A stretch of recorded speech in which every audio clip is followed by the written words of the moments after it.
You are listening to the PFAS Research and Remediation podcast series produced and created by Arcadis, with funding from the Environmental Security Technology Certification Program, ESTCP grant number ER 23-7692, through the United States Department of Defense.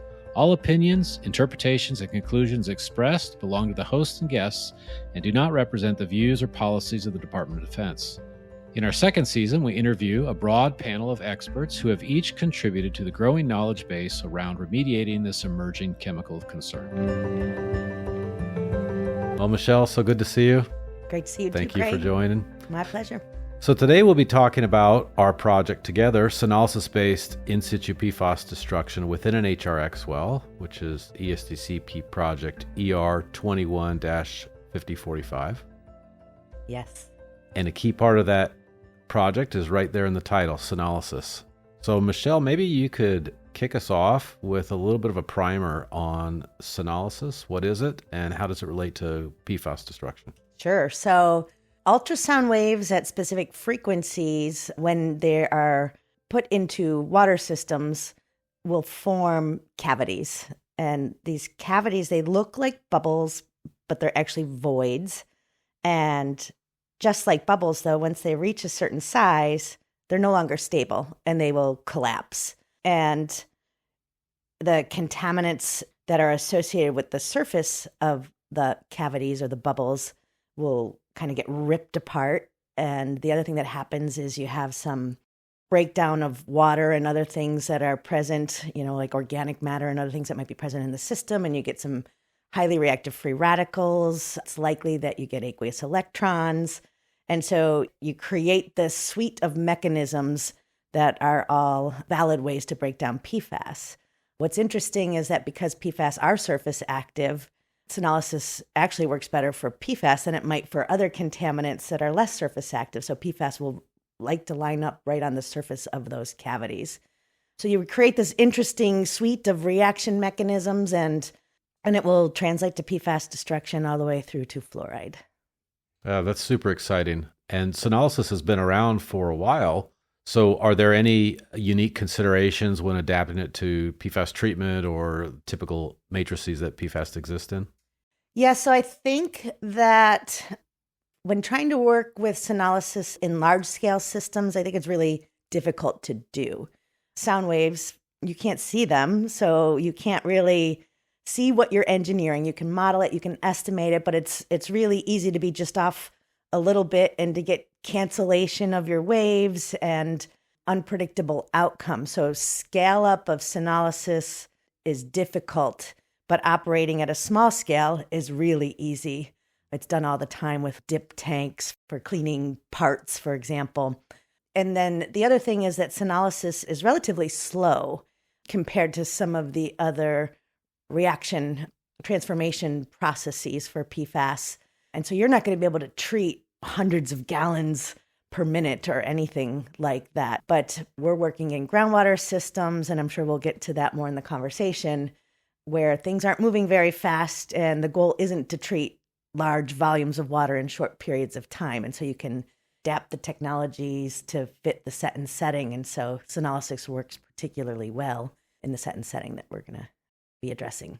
So let's move on to the use case of putting in an HRX well. Or maybe before we jump into that, I'll briefly describe an HRX well concept. And then maybe you can talk about how you had this idea to put it in there and what are some of the unique challenges and aspects to that application. So the HRX well is a large diameter horizontal well that is oriented along the groundwater flow path and has an inlet screen and an outlet screen. And in the center is a cased section. Groundwater will flow into this inlet section and then run down the case section and flow out the outlet section. And in this middle center cased section, some sort of treatment process is installed. So as groundwater flows through, it's treated and then discharges back in the aquifer without being managed above ground. So it's an in-situ system and it's a flux control type technology. And ESTCP actually funded in the first field demonstration of the concept at Vandenberg Space Force Base several years ago. And in that case, we were treating chlorinated solvents using ZVI in the center section. And based on that successful demonstration, we subsequently installed an HRX well at Peterson Space Force Base in Colorado, where we are using granular activated carbon to treat PFAS. So very similar sort of platform, but in this case, we're using solid phase media GAC in the center of this case section.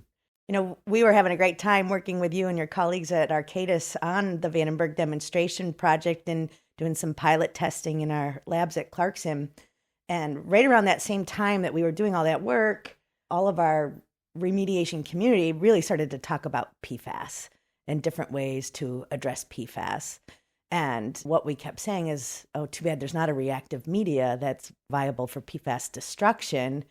And then we just started to play with ideas. So what could be viable for PFAS destruction? And there were a few things in the literature at that time and more emerging on destructive technologies for PFAS. And then it became, well, what can we actually stick down a hole in the ground hundreds of feet and actually operate? And we landed on Sonolysis. Some of the other technologies that we had looked at would really just be not fitting for the set and setting. They require an interface, or they really would just be technically infeasible to deploy down into a well.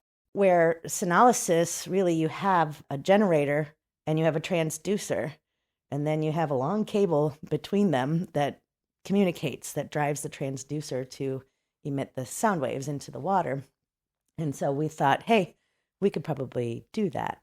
So we spent a few years working on the design, but really the HRX Well was the inspiration, because the idea that PFAS was going to require more energy than the contaminants that we're used to working with. You had to figure out a way to save energy elsewhere to have a sustainable approach to address PFAS in groundwater. Otherwise, you run the risk of people doing nothing. Our very first prototype, we got awesome destruction and we were super excited about it. But then when we started to not scale up the reactor, because we don't need to do that, what we needed to do was scale up the system in which we were working. And there were aspects of the testing design that were causing failure, but we didn't really realize that some of the things, like the fact that there was an air-water surface above the section of well casing that we had submerged, was allowing all of that energy to dissipate.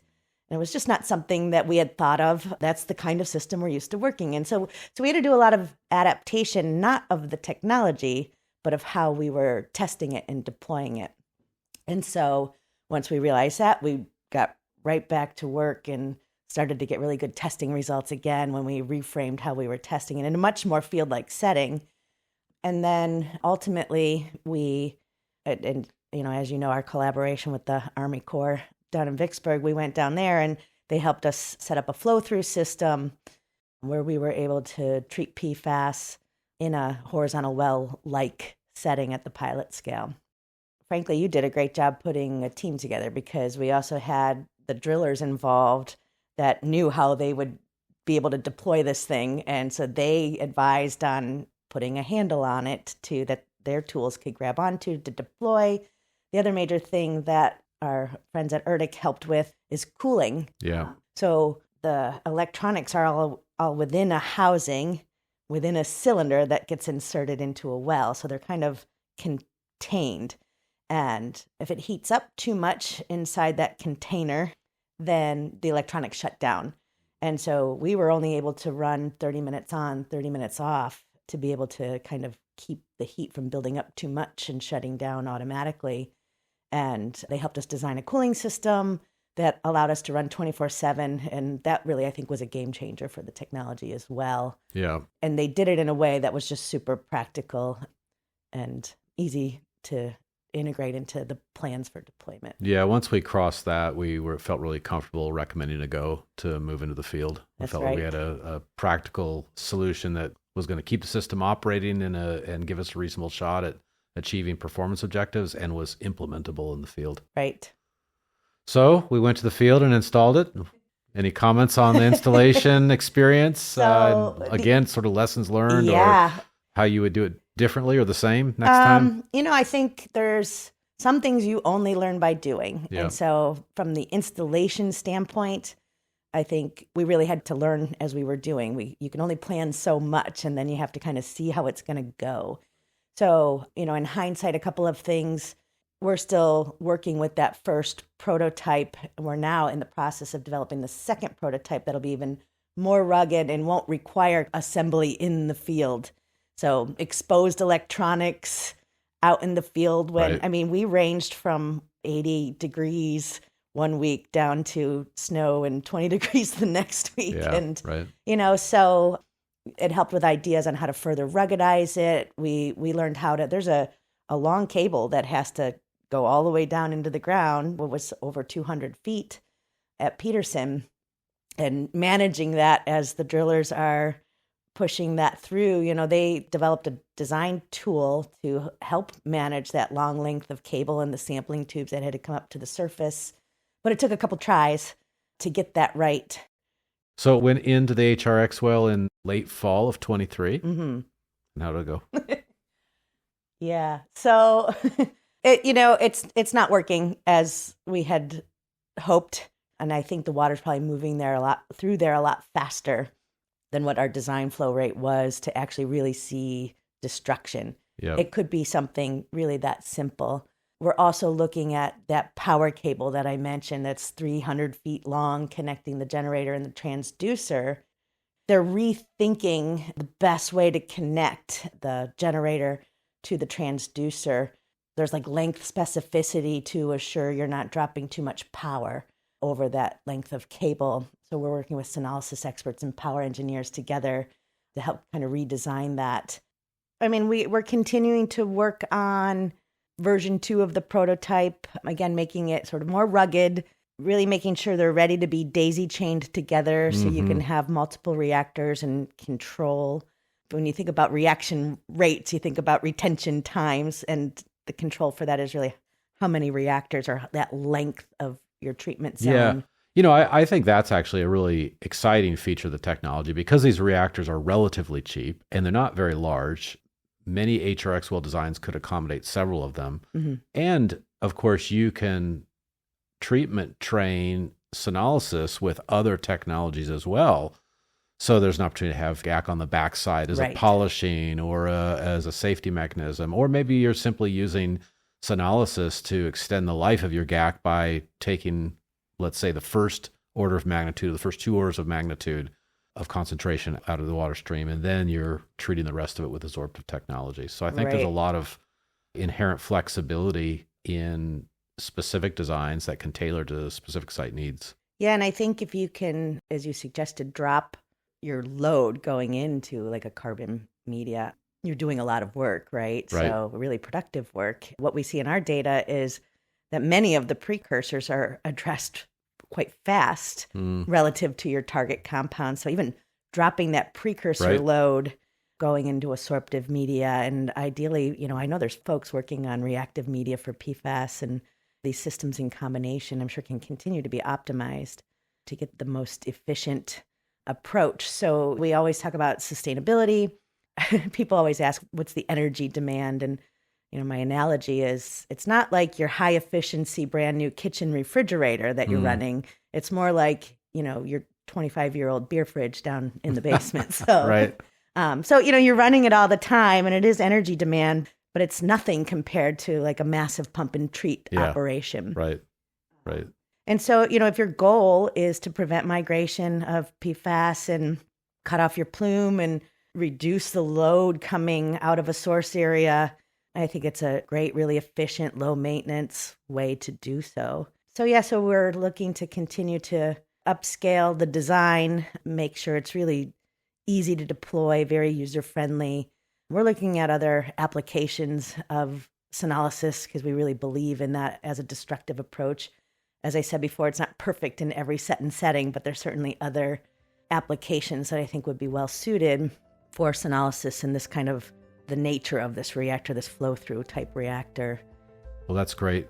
Well, thank you for your time. My pleasure. And congratulations. It's very exciting, a technology that potentially could destroy PFAS in situ. Yep, we'll keep at it. Yeah.